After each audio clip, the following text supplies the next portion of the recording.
Good afternoon, everybody, and thank you for joining us for today's webinar, Accessing the Third Sector Economic Resilience Fund and Funded Support. As per normal with these webinars, we've turned off everybody's video and muted everybody. This is for two reasons. One, to make it actually easier to manage the webinar, and also just to protect ourselves from potential bandwidth issues. The chat function shouldn't be muted. Please do feel free to try it. If you'd like to ask any questions that can be considered as generic questions, please ask them through the chat function, and one of my colleagues will pick them up and we'll use them later on for the Q&A session. If you do have any specific questions that you can't put forward in a generic manner, can you please send them directly to sbwinquiries@wales.coop. We do look at them, we do get directly back, pass them on to a business advisor and come directly back to you. We also compile them and try to make them generic and put them on the website as well. This website is this webinar is being recorded. We intend to get it on the wales.coop/COVID-19 website page as soon as possible after doing this presentation. Thank you. Joel? Okay, so some quick introductions. My name's David. I'm one of the project managers on Social Business Wales. I'm joined today for this presentation by Joelle, who's one of our market development advisors, and by Alan Jones, who's head of Social Investment Cymru at the WCVA. So we normally talk briefly about some useful links that you can use to help you at the moment. Only three today. There's the two Wales Cooperative Centre and Social Business Wales links. For those of you that have attended one of these webinars before, these are where we keep all of our useful information, all of our briefing documents, all of our previous webinars. I would certainly recommend having a look at the briefing documents, in particular on the COVID-19 page. Those documents are updated very regularly, and they should be the most up-to-date relevant information available for you. Today, the Social Investment Cymru link is directly to the information about the Third Sector Resilience Fund. So what we're going to do today is have a quick review of the range of different funding options that are out there for businesses affected by COVID-19. Alan is then going to take you through the processes and criteria required to access the Third Sector Resilience Fund. Joelle's going to talk about a few tips to secure financial support, and then Joelle's going to look after some of the Q&As with Alan then towards the end of the webinar.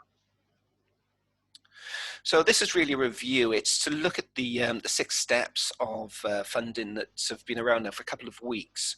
So initially, if we start with the UK government's initiatives, I think the first one was the job retention scheme and furloughing staff. There's a link on the right there for information on that. That's obviously been in operation for quite a few weeks, but it's actually been open for just around a week now. So hopefully that's something that you've already looked at, and that's something that you've already taken advantage of. Following that, then, there's been the tax deferment schemes and the rate relief and the rate grants that have been administered through the local authority. These have been delivered fairly quickly and fairly successfully, but we are aware that there are some of our client businesses that haven't been able to access these. Step 3, and this is good advice generally, is to have a really, really good look at your cash flow, identify what your funding gaps are going to be over the next few months, and look at stripping back your cash flow as much as possible and using any of the reserves that you do have available. I know that's something that Alan will touch on later.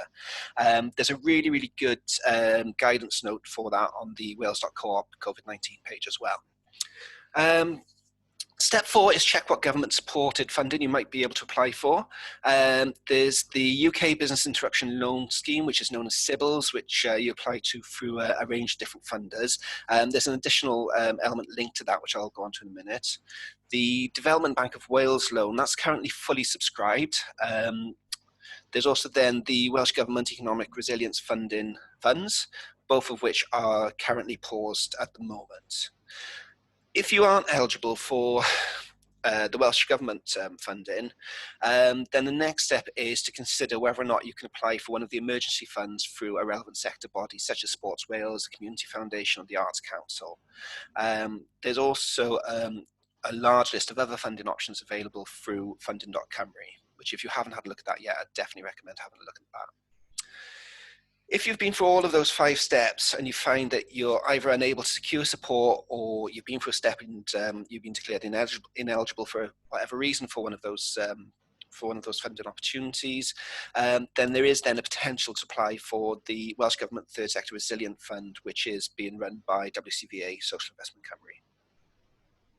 Okay, so a new system announced this week, and we don't have a lot of information about it at the moment, is the Bounce Back Loan Scheme. This is a UK government approach. As far as we're aware, it's a UK-wide approach, and it's a loans-based fund from which you can apply for between £2,000 and £50,000. It's interest-free for the first 12 months, and cash is meant to be available within days. There will be no repayments in the first 12 months, and the terms will be up to 6 years. It's very much aimed at small businesses, and it's 100% government-backed for the lenders. It launches next Monday, 4th of May. As I said, it's aimed at SMEs, and there's no indication at the moment that social businesses are excluded. The only real exclusion that I've been able to see is that organisations who are already in receipt of a CBILS loan won't be able to claim off this one. So at this point, I'm going to hand on to Alan. Alan's head of Social Investment Cymru, and he'll be talking specifically about the Third Sector Resilient Fund. Right, good morning everybody.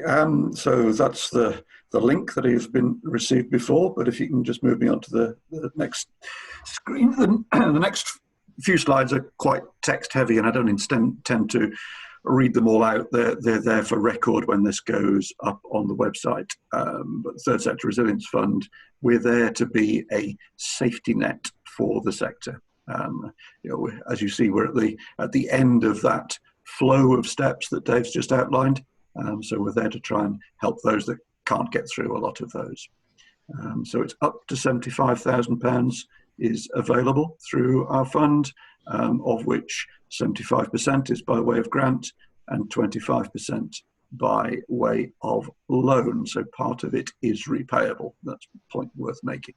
Thanks, Joel. So it is Wales-wide, and it is there. It's a survival fund. It's not about replacing lost income. It is about providing cash to keep the organisation in business, to stop your bank account going too horribly overdrawn. Okay, thank you. So the way it is being paid out is in 2 phases. So generally speaking, everybody's taking as much as they can up front. So 75% of what you're awarded is paid out straight away, with the residual 25% in 3 months' time. At that point, we just ask you to update some of the information that you've provided us with, but generally it's fairly light touch in terms of monitoring. And given that this is a sort of sustain and recover aspect to this, what we're looking is probably 12 months forward. You know, we're not expecting things to unwind very quickly now. And even when they do, we can't imagine that income is going to suddenly come rushing back in at the same levels that it did before the shutdown. So it is looking forward for the next 12 months to try and provide you with some support. Okay, thank you.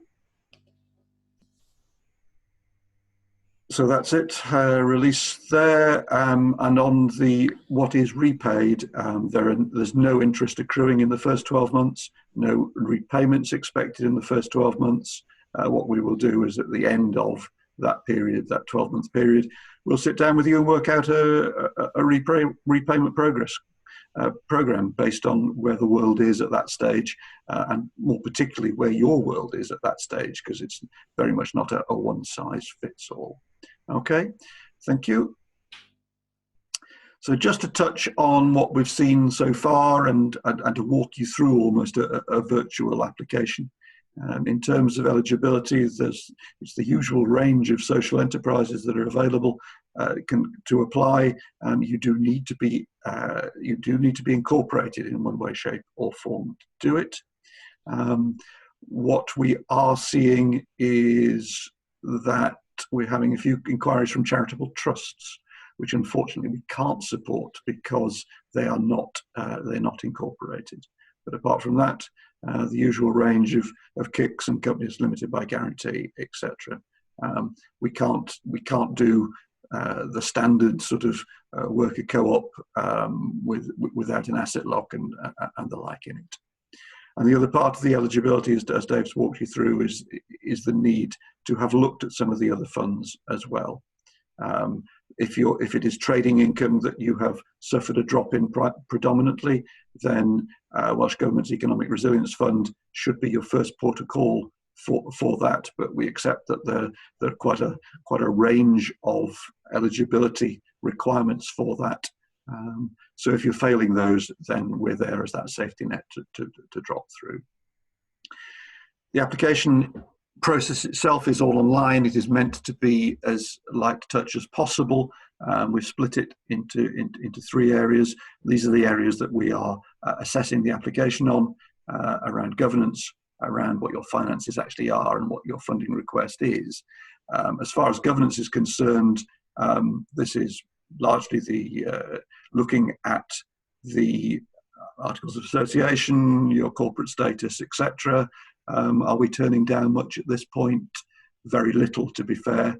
I think we have turned one down yesterday who had applied. They were a KIC, but they'd only got 1 director on it. Ideally, we would like to see 3, and in fact, their own articles of association said they had to have 2. So they shouldn't really be surprised that perhaps we couldn't help them. We've had a couple of instances as well where people haven't got bank accounts in the name of the organisation that's applying. So again, as maybe you'd imagine, we can't support that. We can only pay out into a bank account for the applicant. Within governance, we do ask some very brief questions about the skills and backgrounds of your trustees and your trustees and directors, and your senior management. We don't expect pages and pages and pages there. Please just give us enough to satisfy us that you've got that in place and that the skills are there to run the organisation. There's a 500 word count. I think the only one we've turned down so far was somebody that tried to use 10 words to tell us that everything was all right, because that's more or less what it said. It said, yeah, we've got plenty of good people, and that was it. So we need a little bit more than that, but not too much. Within the finances, we do ask you for 3 pieces of information. We ask you for your last annual accounts. And if they may be dated March 19, something like that, which is what we're seeing generally. We're then asking you for something in terms of management figures that brings things a little bit more up to date. They might be draft accounts for March 20 even, but perhaps that's a little early for the majority, but something that just shows that where performance is. And then finally, we ask for last 2 months' bank statements. So the questions we're looking at really that our assessors are doing when they're pulling this up, the question they're asking is, was this a solvent organisation prior to all the COVID-19 problems? So generally what we're saying is, yep, just because you've got a loss in your profit and loss account, which I think has meant you've been turned down in 1 or 2 places, we're not that harsh. It's let's look under the bonnet a little bit and understand that. So feel free to apply. Make the point in the application. There is a question in there that says, is there anything else you need to tell us about your account? So if you feel that is an issue, then put some comment in there.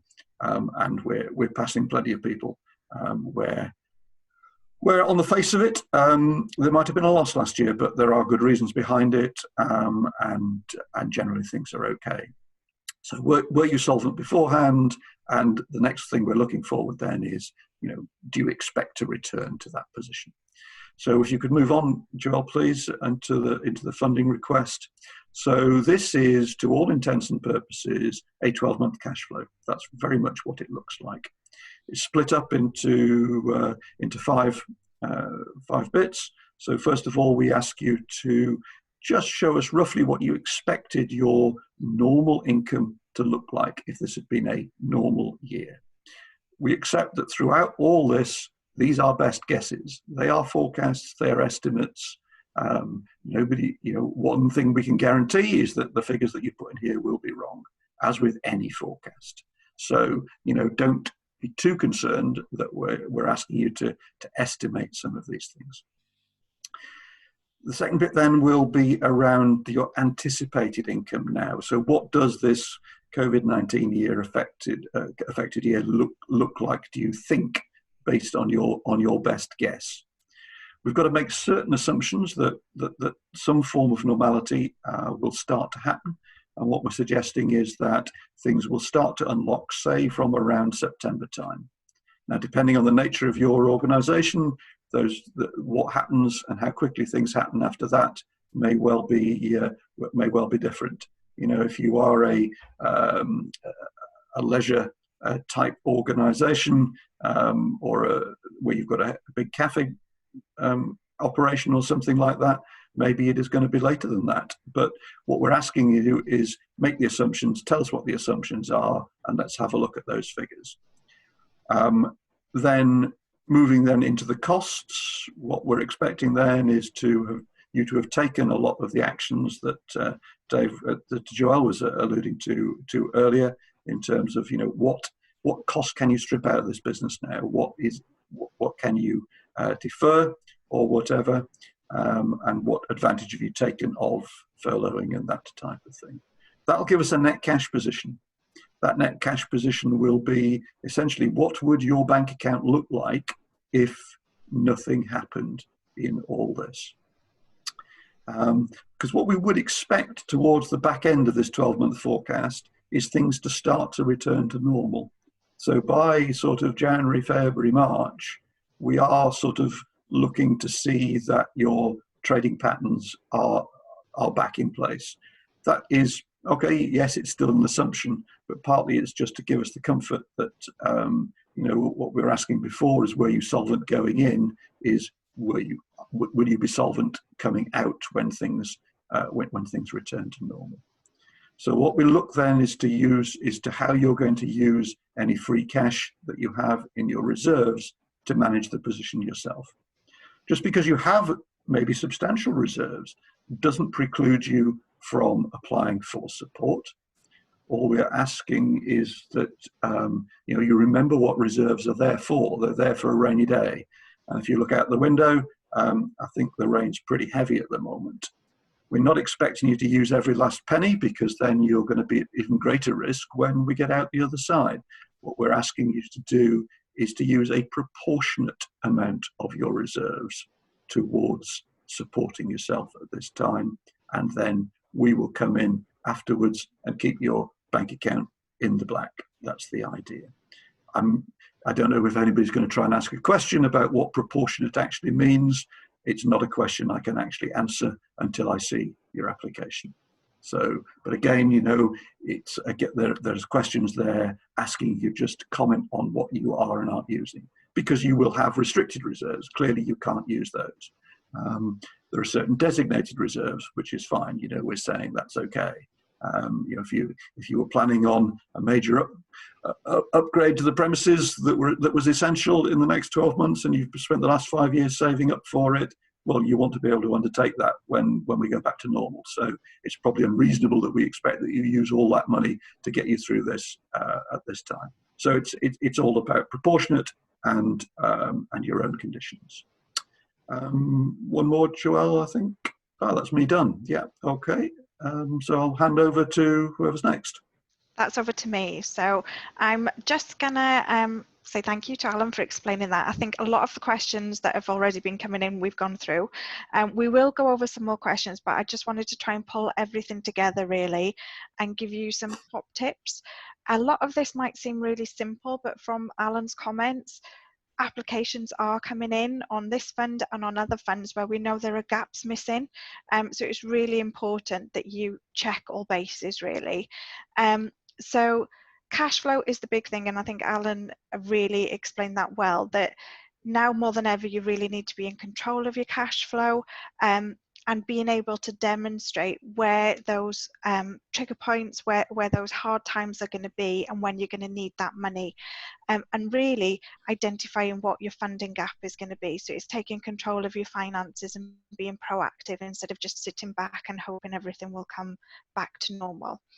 As Alan said, what they really need to identify as part of the assessment is what your actual gap is. So you need to show how you've tried to strip back all your costs, how you've tried to minimise your outgoings, and how you've tried to maximise your income. So what schemes you've already applied for,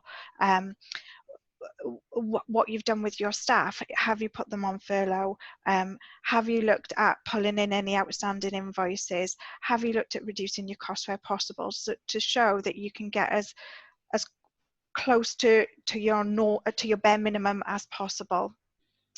And again, the really hard one, as Alan said, but we aren't expecting it to be perfect because nobody knows the situation, but trying to forecast of how you think trade is going to come back, how you think it'll return. Nobody's expecting it to bounce back in 3 weeks' time if the government lifts restrictions. We're all expecting it to be gradual, but funders will expect to see how you anticipate trade is going to come back. They realise there's a lot of flex in that and things are subject to change, but it's taking that control again, really. I think Alan went into a lot of information about reserves, but I think a big thing as well is about getting all your documents prepared and ready for applications that you're submitting. So having your governing documents ready, having key profiles for the main players within your organisation, your board members and your key decision makers, getting your financial returns ready so that you can then just submit them. You've got them there ready for it. And also a plan for what you're going to do over the next 12 months. So it's not necessarily a big blown business plan, but it's a plan of how you can see as restrictions start to lift, as trade starts to get a bit freer, how you as an organisation are going to respond to that. And the last one really does almost feel like it's obvious, but I think it is worth saying, is about reviewing your application carefully, making sure you've provided all the information, but also making sure you've answered all the questions. And in my previous role as a business advisor, I would find this very often, that I would go into organisations who'd drafted their funding application, and reading it I would be quite frustrated because they know the organisation so well, they leave out big gaps because they just assume that everybody else gets it and knows who they are and what they do and they know how much they need.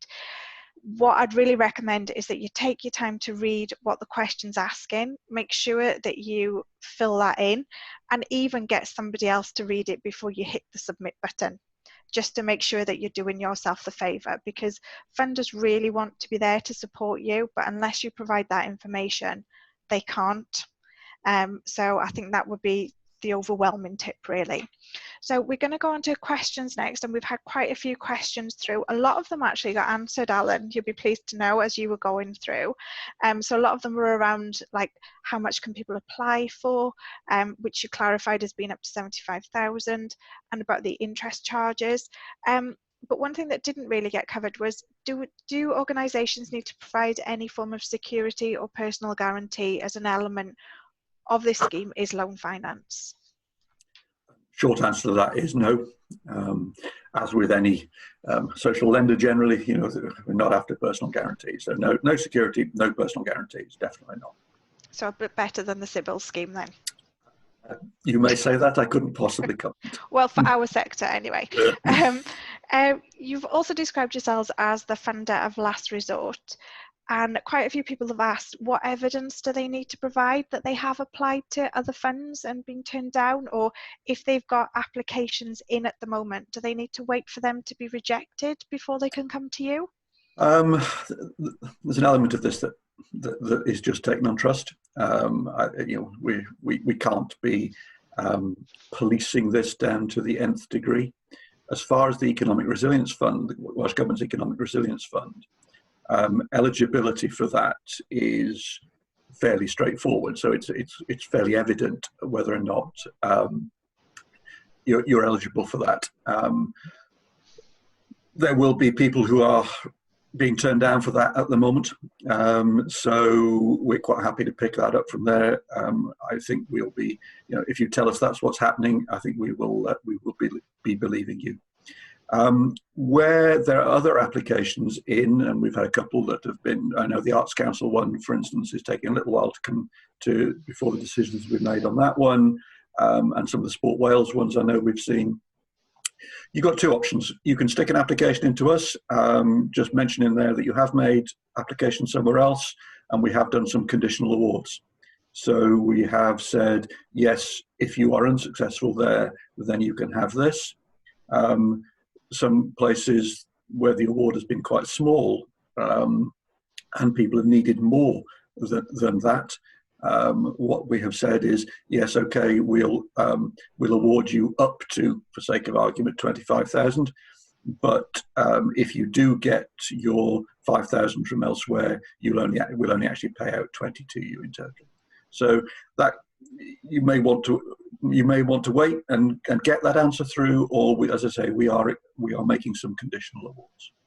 Oh, that's great. Another question we had in is that an organisation is not eligible for any other support because they're not VAT registered, they don't have premises.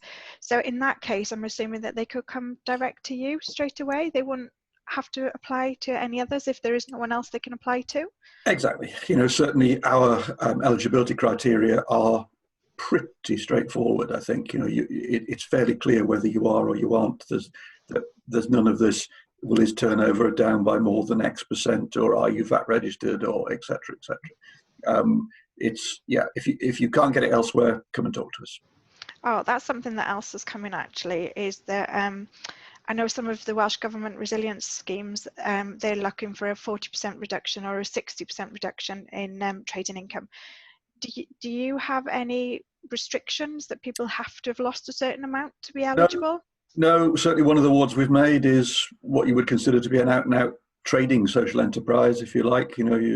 That's what they do. They sell a service. Their turnover is down by something like 40%. They're quite a big organisation. Their turnover is, if you like, only down by 40%. Given that the margins are generally tighter in our sector, expecting them to have lost 60% of their business and still stay is probably a bit unreasonable. So yeah, we don't have that criterion. We know they came straight through to us and said, we know we're not eligible for the other one. Can you support us? To which the answer was yes. Oh, that's fantastic. I know you went through some of the evidence that organisations need to apply, and you said that you aren't looking for reams and reams, but you do require a certain amount of evidence. How long do you think it takes organisations to prepare that, to write their application and submit it? And what are the timescales really once they've submitted it for knowing the outcomes? We've tried to minimise what we ask for, and I've had a conversation with one of our assessors today saying, I haven't got enough information here. I said, but realise, have you got enough information? Is it satisfactory? Is there enough there to get through? And they're looking for perfection. We're not looking for perfection. We're just looking for enough. If you know your business, I don't think it's that difficult a thing or too time consuming an application. Certainly the general questions are reasonably straightforward. So I would say that, wouldn't I? But there are guidance notes around them on what we're looking for. I think concentrate your time on getting the projections and being as comfortable with those as you can be. But the rest, you should be able to sit and write through. Generally speaking, the queue at the moment it's about a week from application being submitted to being picked up for assessment, and then probably about another week from there to a point of knowing that you've got the money. So that's roughly where we are. I would say, we are running a triage system with all applications. So if we're not comfortable, we're not just rejecting them. We do come back and ask for more clarification. And if, please don't abuse the system, but if you are in a particular jam that means you need everything moving, really desperately urgently, then please let us know and we'll see what we can do to shorten the process. Okay. But what we are finding, to be fair, is that yes, it is important that these things move reasonably swiftly, but we're not seeing people screaming that they need the money in the next 10 minutes. Okay. Once organisations have been approved, how long does it take for that money to get transferred into their account? So once it has been approved, we will send out the offer letter for signature. The offer letter comes out electronically. The signature is electronic. So the fastest one I've had back was 3/4 of an hour. So after that, I pass it to my finance department. They generally make the payment the next day by backs. So if it's if you sign it and return it to me on Monday, we're probably making the payment on Tuesday, which means that it's in your bank account on the Thursday. Okay, so you said that you're offering a triage service to applicants. Would you prefer applicants to have that conversation with you or just submit the applications blind? And what happens really if they get rejected? Is there any right of appeal, or is it once it's rejected, that's it? Well, we'll listen to what people have to say. I have to admit there's nothing at the moment that we have turned down that hasn't been very obvious, if you like. It's a straight eligibility issue, or one or two situations where we've talked through the projections, and we've agreed ultimately that actually, that is right and this is okay, and oh yeah, maybe we don't need quite so much. So we haven't fallen out with anybody yet. Let's put it that way. Yes, I am taking calls for people who are sending me a completed forecast to say, could you just have a look at this before we send it in? So fine, if you are uncomfortable with that, then feel free to do so.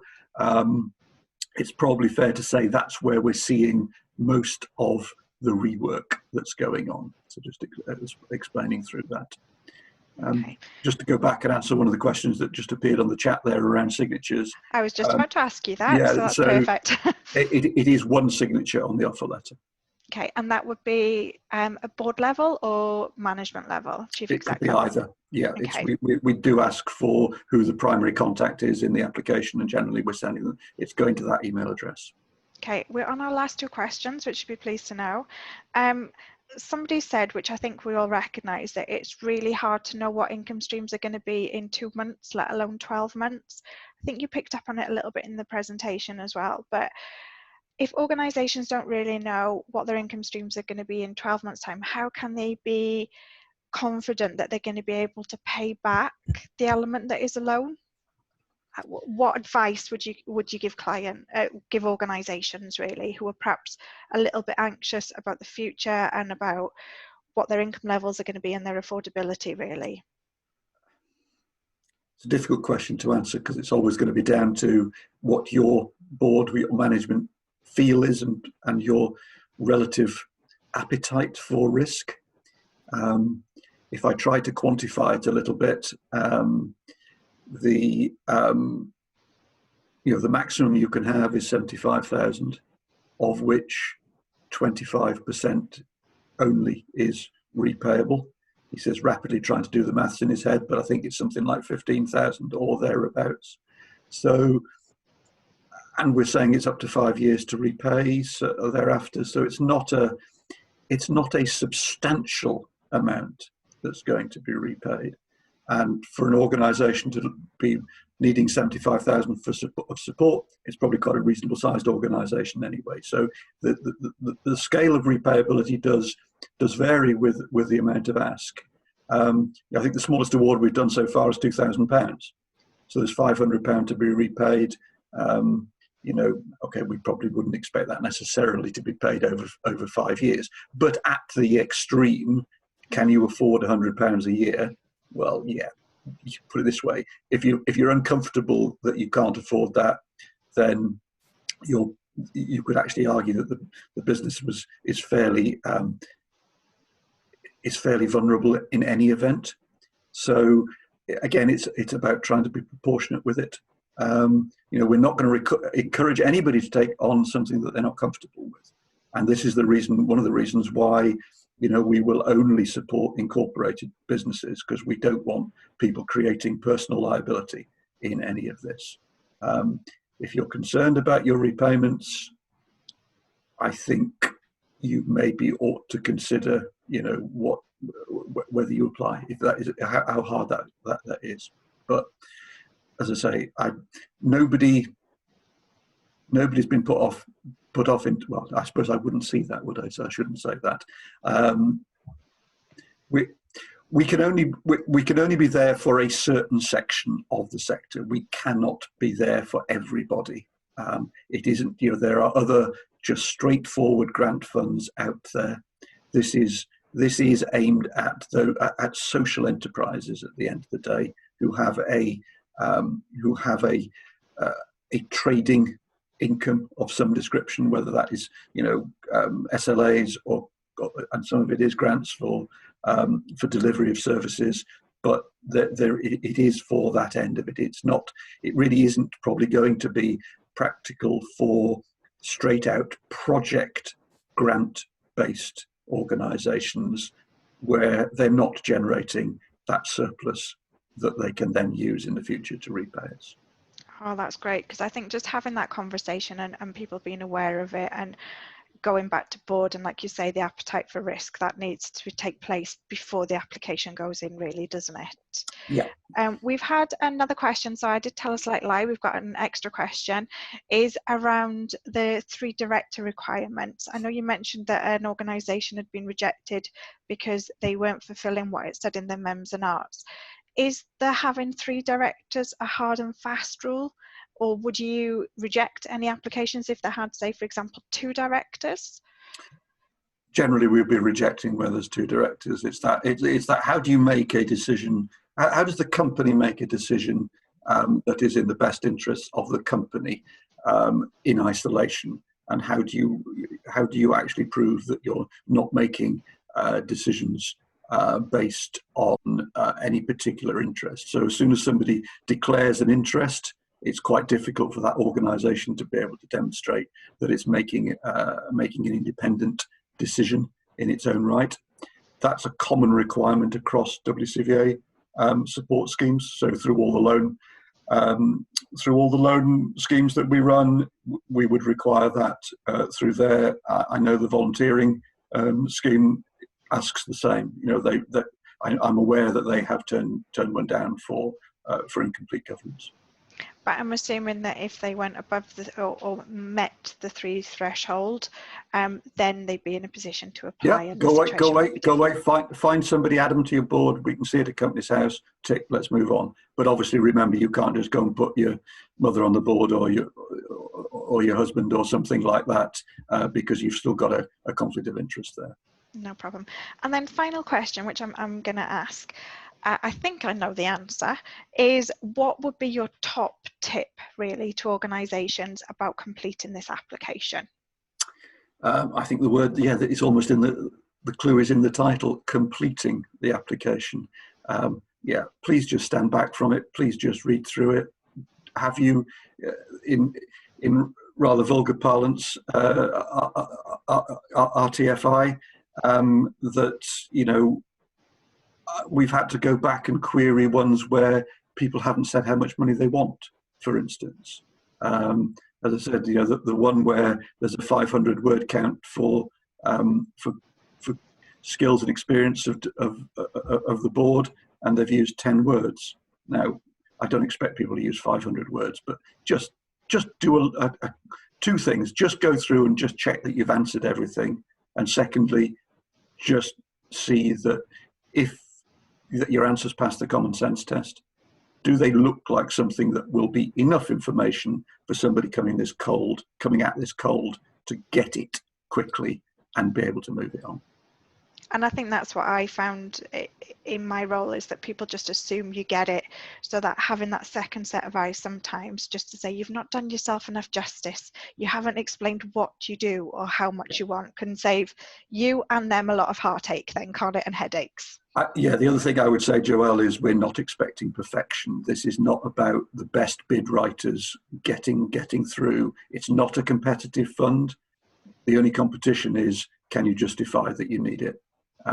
So, you know, whether we do a sort of pass score, but whether you pass at 91 or 61 or 51, if the pass is 50, it's actually irrelevant. It's, is it a pass? And that's all we need. Oh, that's great. Thank you ever so much for your time and taking all those questions. I think we've answered them all. So I will hand back over to Dave now. Okay, thanks, Joelle. I think all that's left for me to do is to thank Alan. Thank you as well, actually, for a really, really interesting piece. There's been a lot of information passed forward today. Hopefully it will help you to put together your application for this fund if it is something that you can apply for. And also just a reminder to use Social Business Wales where you can. Our information is on the websites that I mentioned earlier on. You can email us directly at spwinquiries@wales.coop, and you can call us directly on 0300 111 50 50. I hope this has been useful, and I hope we'll speak to you again very soon. Thank you.